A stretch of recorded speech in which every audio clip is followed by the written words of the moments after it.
So let's start the seventh question. Emergency of 1975 was imposed due to escalation of violence during the Assam movement against undocumented immigrants. This Assam movement was mainly started in 1979. ये जो undocumented immigrants हैं ना, बांग्लादेश से आ रहे हैं, 1979 में चालू हो गया था. ऑलराइट, तो ये 1975 का नहीं है, और उसके लिए इमरजेंसी लगाना नहीं, इमरजेंसी कोई दूसरे के लिए लगाया था. तो this is false. Second option, justice Mohammad Hidayatullah नहीं, justice J C Shah. This was the commission which was appointed to inquire into the excesses committed during the emergency of 1975. जो गलत काम किए थे वो जेसी Shah in 1977, not हियातुल्ला. And third option, national emergency under Article 352 was declared in India for the first time in 1975. अरे यार, पहले वार वगैरह नहीं हुआ था क्या? हाँ, पहले वार नहीं हुआ था. 1962 में चाइना के साथ वॉर हुआ था. 1971 में फिर से हमने हमारे बेटे को we had a war with Pakistan, and then again 1975 में we again there was an emergency. तो emergency was invoked before. This was 1975 was not the first time. तो ये भी गलत है. पूछ रहा है इनकरेक्ट. उस हिसाब से all the three are incorrect. वैसे अगर आसाम अकॉर्ड्स के बारे में न्यूज़ में है, किसी को चाहिए तो स्क्रीनशॉट ले लो. आसाम अकॉर्ड क्या है कमेटी के बारे में, और हाँ, बोडो अकॉर्ड क्या है, और उसमें क्लॉज 6 की मतलब इनडायरेक्टली छोटे इसमें कि एक डेट देते हैं. ऑलराइट, इस डेट के बाद में जो भी आया है उसको हम सिटीजनशिप नहीं देंगे. आसाम अकॉर्ड्स में वैसा था. अभी सिटीजनशिप अमेंडमेंट बिल वगैरह लेके आ गए थे, तो सिटीजनशिप अमेंडमेंट एक्ट भी लेके आ गए थे. उसमें बता रहे थे कि अदर देन मतलब जहाँ पे रिलीजियस परसिक्यूशन होके अगर दूसरे मतलब एक्सट्रीमिस्ट आइडियोलॉजी के कंट्री से हमारे यहाँ पे आके, मतलब चाइना छोड़ो, बांग्लादेश, पाकिस्तान, अफ़गानिस्तान से हिंदू सिख वगैरह आ गए, तो उनको सिटीजनशिप दे देंगे बोल के यहाँ पे दिया है. लेकिन आसाम अकॉर्ड्स में तो कुछ दूसरा ही खतनी चल रही है ना, तो दोनों का क्लैश होना तो जाहिर है. तो that is what the whole story is about. तो सिंपल में बता दिया, अगर डिटेल में चाहिए तो पढ़ लेना. ऑलराइट, तो let's start with question number 8. क्या पूछा है? विच ऑफ द फॉलोइंग आइडियल्स के बारे में पूछा है. ऑलराइट, तो it is concerned with nature of the relationship between the individual and society. It is concerned with the nature of the relationship between individual or society, and improving these conditions such that there are fewer constraints to the development of individual personality. It recognizes that one can be free only in society, and hence tries to make that society such that it enables the development of the individual. Overall liberty के बारे में ही बात कर रहा है. Justice वगैरह नहीं होता है यहाँ पे. जस्टिस नहीं है, और इक्वालिटी भी नहीं है, क्योंकि फ्रीनेस के बारे में बात कर रहा है. किसी दूसरे के साथ कंपेयर नहीं कर रहा है, लेकिन हाँ, इट इज़ लाइक आप फ्री हो, आप अपना डेवलपमेंट कर सकते हो. डेवलपमेंट में नेगेटिव नहीं आएगा, पॉजिटिव लिबर्टी आएगा. It is talking about positive liberty. Simple question है, डेफिनेशन है. नेगेटिव लिबर्टी कब होगा? जब सोचो कि कोई भाईचारा है, लेकिन he has a certain concept and he has some other concept. His concept is not, मतलब क्लैश होता है, तो यही सुप्रीम है। ये नेगेटिव लिबर्टी, ये ऐसा इसकी मनमानी नहीं चलेगी। लिबर्टी में मतलब तब नेगेटिव लिबर्टी अप्लाई हो जाएगा कि हद तक, एक हद तक रहो ऐसे वैसे। तो चलो, let's go to the next question. In the context of polity, which of the following are most appropriate for the concept of equality? Concept of equality के बारे में पूछा है। First option, access to same opportunities, equality of rights, equal access to privileges. Privileges क्यों यार, rights सही है, opportunities fine. Concept of equality हमारे इंडिया में लगा लो, इक्वालिटी बोल के बहुत बोलते हैं, अपॉर्चुनिटी सबको है, access to same opportunities, equality of rights भी है, लेकिन प्रिविलेजेस, अब प्रिविलेजेस को भी अगर इक्वल स्टेटस देने लग गए तो मतलब उस टाइम पे डेवलपमेंट कैसा होगा? अब ये थोड़ा गलत है, प्रिविलेजेस इज रॉन्ग, और उस हिसाब से option A. Let's go to 10th question. Which of the following are envisaged by the right against exploitation in the Constitution of India? Prohibition of traffic in human beings and forced labor, exploitation के बारे में पूछा है, true. Abolition of untouchability, this comes in equality not exploitation, this is false. 2 को निकाल दो, जहाँ जहाँ पे है डायरेक्टली आ जाएगा। Fourth option, prohibition of employment of children in factories and mines, this is also simple question है, ज़्यादा ज़रूरत नहीं है झांकने की। Let's go to the 11th क्वेश्चन। Which of the following cases are often used to describe development? अब growth है, डेवलपमेंट है, ये इकोनॉमी के पर्सपेक्टिव में, ऑलराइट। अभी हम पॉलिटी के पर्सपेक्टिव में देख रहे हैं, तो मोस्टली सेम ही होगा आई थिंक। मतलब पता है ना, ग्रोथ मतलब इतना बड़ा हो गया एरिया, थोड़े लोगों के पास बहुत ज़्यादा वेल्थ है, बहुत लोगों के पास बहुत कम वेल्थ है, लेकिन सारा का मिला के एक इकोनॉमी ग्रो कर रहा है, दैट इज़ ग्रोथ। अब दिस इज़ लाइक मतलब सबके सब ग्रो हो रहे हैं इक्वली, सारे के सारे, बहुत कम इनइक्वालिटीज़ है, सबको अपॉर्चुनिटीज़ मिल रहा है, दैट इज़ डेवलपमेंट। तो let's see the first option, it indicates the increase in the rate of economic growth. हाँ, it refers to achieving preset targets or completing projects like dams and factories. Okay, it refers to desire for a better life, that is true. 1 सही है, 3 सही है, 2 सही हो सकता है, देखते हैं पहले ऑप्शंस देखते हैं। ओह, 1 सही है, 3 सही है, तो 2 भी सही ही होगा of course. 1 2 3 preset targets, dam, factory वगैरह, ये तो मतलब जनरलाइज स्टेटमेंट, कन्फ्यूजिंग करने के लिए दिया है। लेकिन हाँ, usually with respect to polity, growth में अगर मतलब डेवलपमेंट या ग्रोथ में अगर आ गया ना, तो देयर इज़ ऑलवेज इसके बारे में Marxism, communism, socialism and capitalism. Capitalism तो प्राइवेट एंटिटी, पूरा का पूरा प्रॉफिट। मार्क्सिज्म मतलब अगर वर्किंग क्लास का एक्सप्लॉयटेशन जब कैपिटलिस्ट करते हैं तो तब मार्क्स आता है, वैसे सोच लो। और कम्युनिज्म में सबके सब क्या बोलते हैं, there is a community, ownership of community, there is no private, मेरा सेपरेट है, तुम्हारा सेपरेट है, नहीं, कम्युनिटी। कम्युनिज्म में community, no society without social class, okay.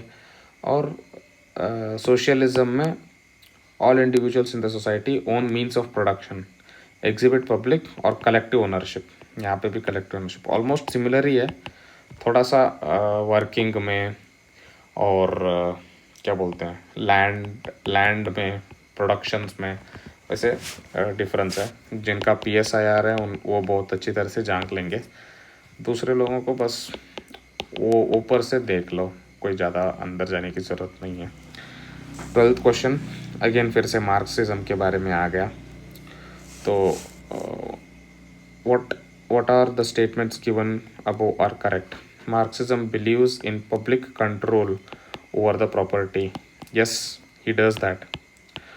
Our Marxists believe that economic and social inequalities are interlinked. Yes, अगर economically कोई बंदा poor है तो socially he will be poor. That is why they are interlinked. मतलब revolt करना है ना, सब लोग एक है बोल के बोलने के लिए। तो हाँ, that is true. Marxism advocated for a stateless society. This is also true. Marxism did advocate for a stateless society.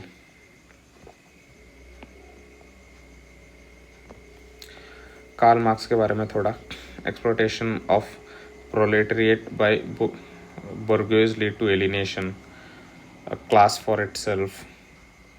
मतलब अगर एक्सप्लॉयटेशन हो गया तो क्लास फॉर इटसेल्फ, बाद में वो रेवोल्यूशन करेंगे, ऑलराइट। लेकिन अगर कॉन्शियसनेस आ गया उनके बीच तो क्लास कॉन्फ्लिक्ट हो जाएगा। तो वो सब है। प्रोलेटेरियन मतलब अगर property private ownership of production and property was abolished, इनका final goal, okay, final objective लगा लो या फाइनल गोल लगा लो, private ownership and production and private ownership of production and property was established, all would be proletarian. 13 question जाएंगे, तो ये all the 3 are correct. 13th option, affirmative action, formal equality, equality of opportunity. तो first option affirmative action, eliminate deep rooted social inequalities. Affirmative action is nothing but, if we go to the definition of affirmative action, they are the actions that are taken to eliminate deep rooted social inequalities. So this is true, all right. And मतलब सोचो कि disabled people है और उनके लिए steps के बदले ऐसे रोलर बनाए हैं या लिफ्ट बनाया है, तो you can call that as an affirmative action. Now, formal equality,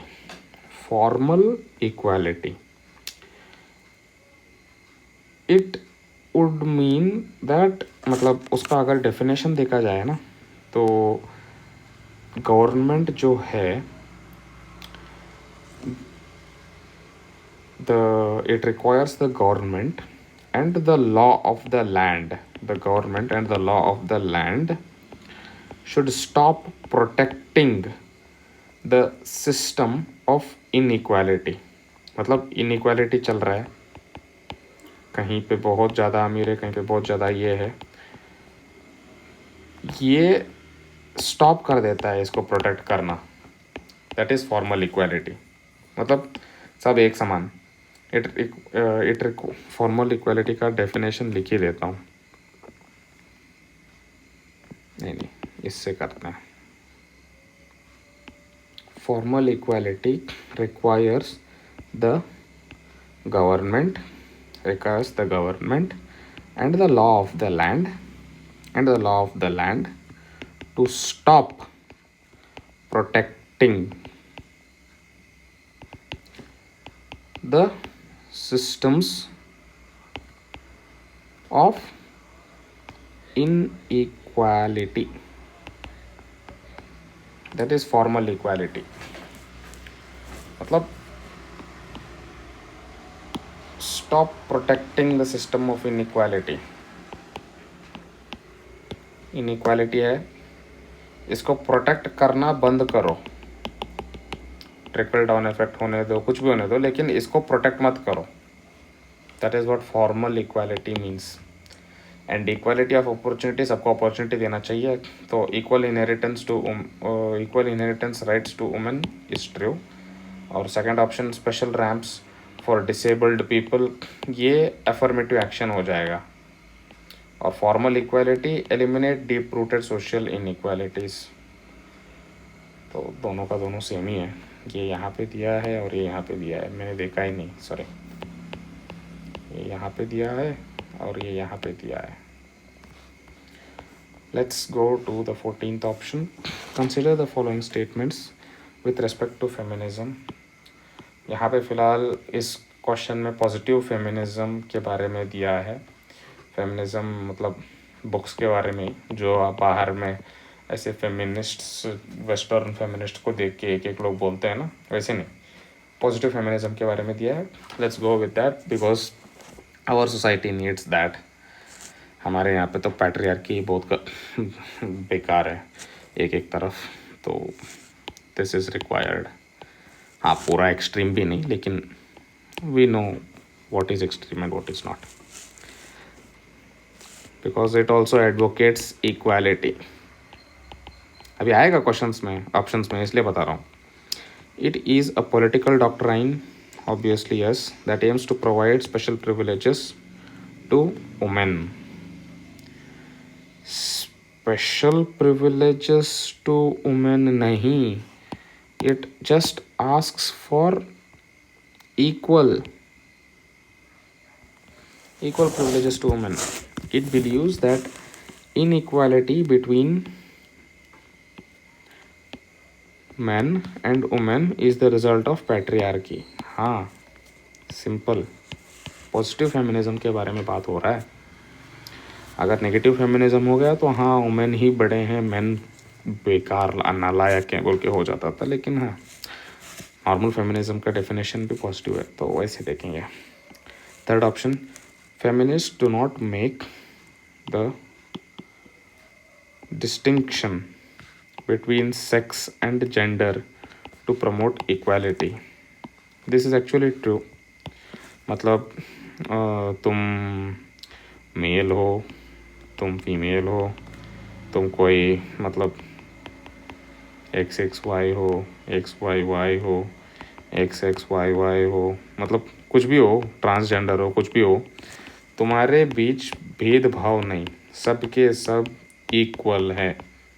that is what feminist say, and the positive feminism is all about that, and that is required. So उस हिसाब से 2 and 3 is the correct option. Let's go to question number 15 which also talks about rights. तो मैंने पहले ही solve कर दिया है, तो इसलिए मैं बता पा रहा हूँ, लेकिन let's look at the questions now, options now. Rights are claims of the state against citizens. Claims of state अरे यार, जब राइट्स के बारे में आ गया ना, फंडामेंटल राइट्स को याद करके रिलेट करके लगा दो। अभी क्लेम्स ऑफ स्टेट कहाँ पे हो गया? नहीं, बहुत सारा पावर है स्टेट के लिए क्लेम करने को, उसके लिए राइट्स क्यों? सिटीजन्स के लिए राइट्स है। Rights are privileges, okay, which are incorporated in the constitution of the state. एक हद तक हम मान सकते हैं, लेकिन privileges ये वर्ड थोड़ा डाइसी है, मतलब थोड़ा डाउटफुल है। अगर कोई दूसरा, थर्ड या सेकंड, फोर्थ ऑप्शन इसके साथ मैच नहीं हुआ तो सेकंड ऑप्शन हमारा टिक कर सकते हैं हम। Let's see the third option. Rights are claims of citizens against the state. ये हुई ना बात, rights are claims of citizens against the state. That is what fundamental rights भी तो वही बोलता है। और फोर्थ ऑप्शन, rights are फिर से privileges, हटाओ। Option 16th, sorry, question 16th.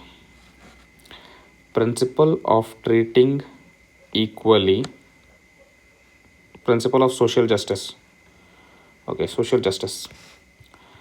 तो सोशल जस्टिस, संधि विच्छेद करो। सोसाइटी में बहुत सारे लोग हैं, जनरल लोग हैं, ओबीसी लोग हैं, एससी लोग हैं, एसटी लोग हैं, सबको इक्वली जस्टिस देना है। ऑलराइट, याद आ गया? चलो, तो उस हिसाब से first option principle of treating the equal equally.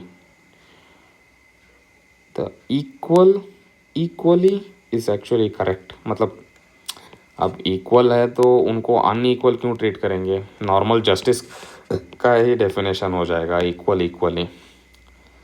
Second option, rewarding people in proportion to their status. ये तो अनइक्वल हो गया यार, अनइक्वल हो जाएगा ये. तो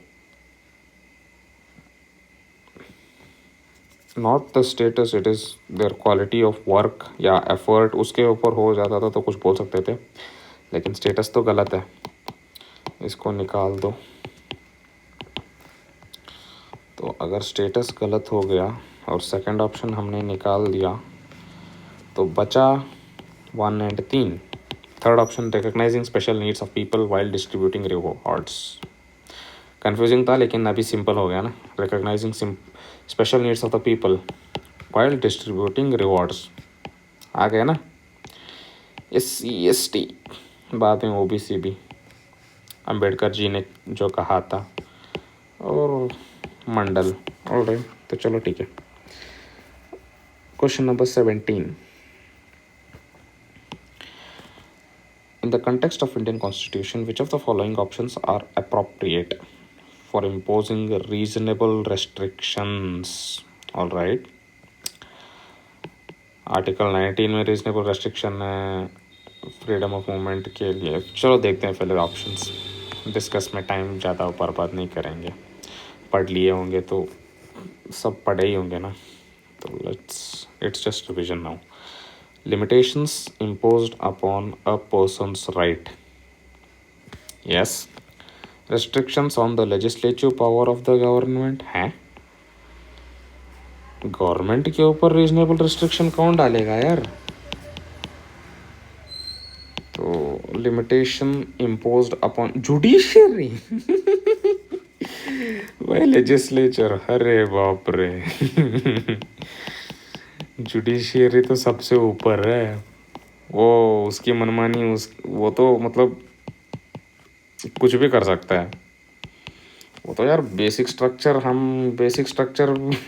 नहीं था कॉन्स्टिट्यूशन में, लाके खड़ा कर दिया. NJSC फर्स्ट जजेस में, सेकंड जजेस में, थर्ड जजेस में, फिर बाद में NJSC, सब निकालो. सुप्रीम कोर्ट अब खुद अपॉइंटमेंट करेगा. हाँ, अंदर कुछ दूसरा भी होता है, अपने ही बांझे, अपने ही. चलो, let's not discuss about it. Let's be more bureaucratic in our approach. Question number 18. In Indian Constitution, gender equality is ensured at several instances. Which of the following instances given below are correct? 4 दिया है. पहले एक option को ख़त्म करने का try करेंगे, eliminate करने का ट्राई करेंगे. Fundamental duties ensure fundamental duties, gender equality. All right. Fundamental duties, Article 51 Clause A, ensure for renouncing practices derogatory to the dignity of women. That is actually correct. मैं पहले जब सोच रहा था ये गलत है बोल के सोचा था, लेकिन ये गलत नहीं, ये करेक्ट है. ब्रदरहुड के टाइम पे वो आता है. मतलब इवन कैसे बताएं, वो ड्यूटी है ना. Fundamental duties promote harmony in the spirit of common brotherhood amongst all the people of India and ensures renounce practices derogatory to the dignity of women. Second option, DPSP secures equally the right to an adequate means of livelihood for both men and women. 39A, Article 39A.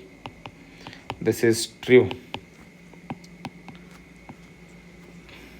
DPSP, adequate means of livelihood. 39 Clause A. तो first option is correct, second option is correct. उस हिसाब से हम देखें तो directly answer मिल जाएगा हमें कि दीज टू, लेकिन थर्ड और फोर्थ गलत होते हैं। तो क्यों गलत हैं? Fundamental rights ensure humane conditions of work for maternity relief of women. अरे नहीं यार, कहाँ पे, तो कंफ्यूज करवा देंगे हमें। Part 9 of the Constitution ensures half of the seats are reserved for women in panchayat. Half नहीं, 33%।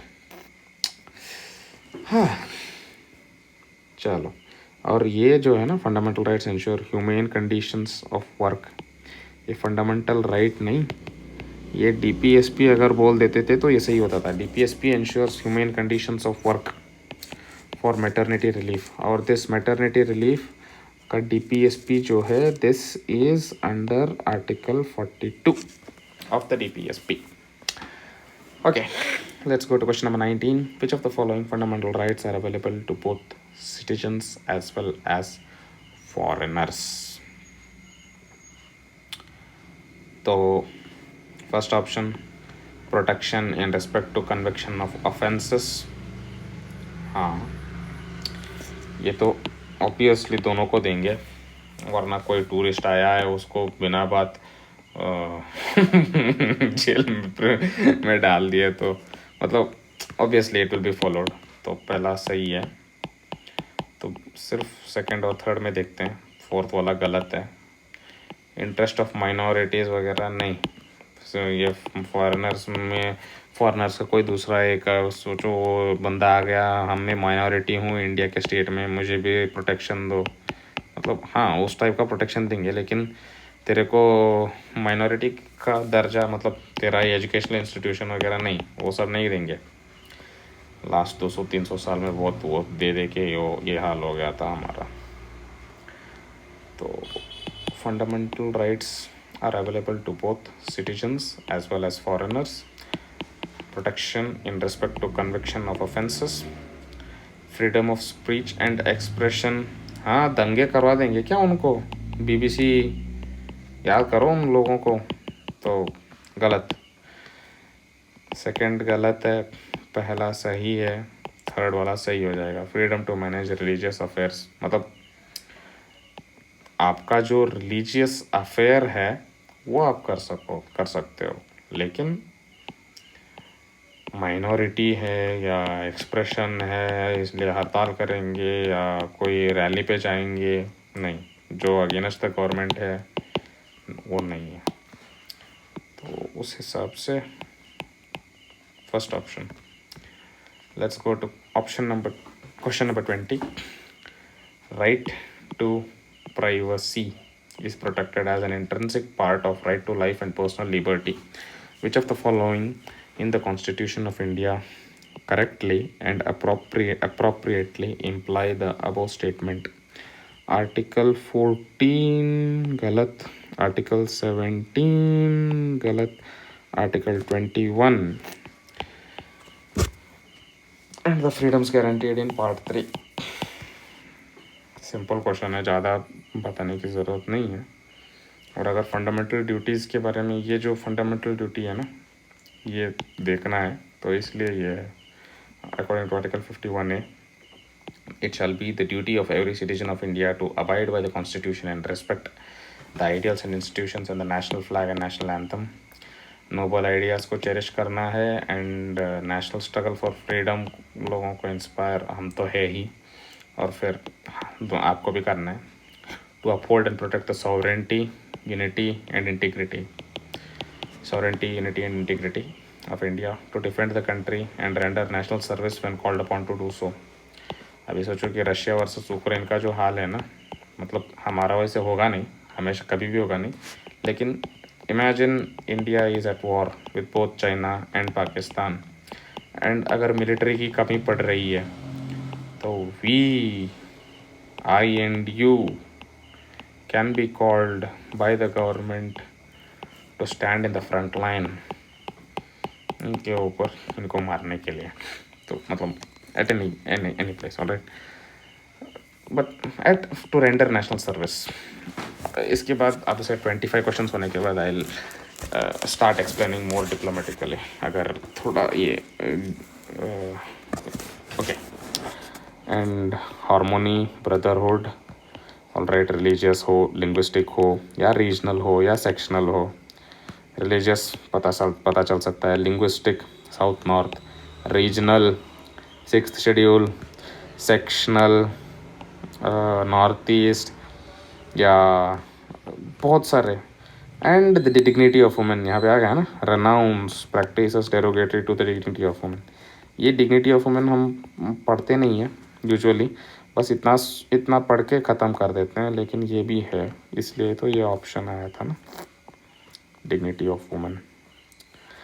And then preserve rich heritage, composite culture, environment, compassion for living creatures, and scientific temper, humanism, inquiry, reform, scientist बनो, और public property को safeguard करो, कोई भी violence कर रहा है तो उसको ख़त्म करो, strive towards excellence in all the spheres, और to provide opportunities for education. ये लास्ट में 86th कॉन्स्टिट्यूशनल अमेंडमेंट एक्ट में ऐड किया था कि एजुकेशन भी 6 to 14 years of age.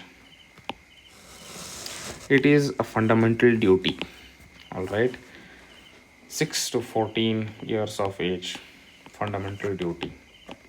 Provide opportunities of education. And classification of TPSP, ये